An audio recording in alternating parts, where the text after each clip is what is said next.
Whitebridge was a small village, and old people often came and lived there.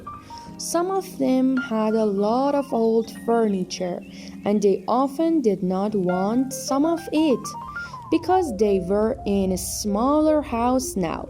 So, every Saturday morning they put it out, and other people came and looked at it, and sometimes they took it away because they wanted it. Every Saturday, Mr. and Mrs. Morton put a very ugly old bird's head out at the side of their gate, but nobody wanted it. Then last Saturday they wrote, "I'm very lonely here, please take me," on a piece of paper and put it near the bird's head.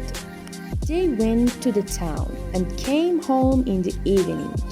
There were now 2 birds' heads in front of their house, and there was another piece of paper.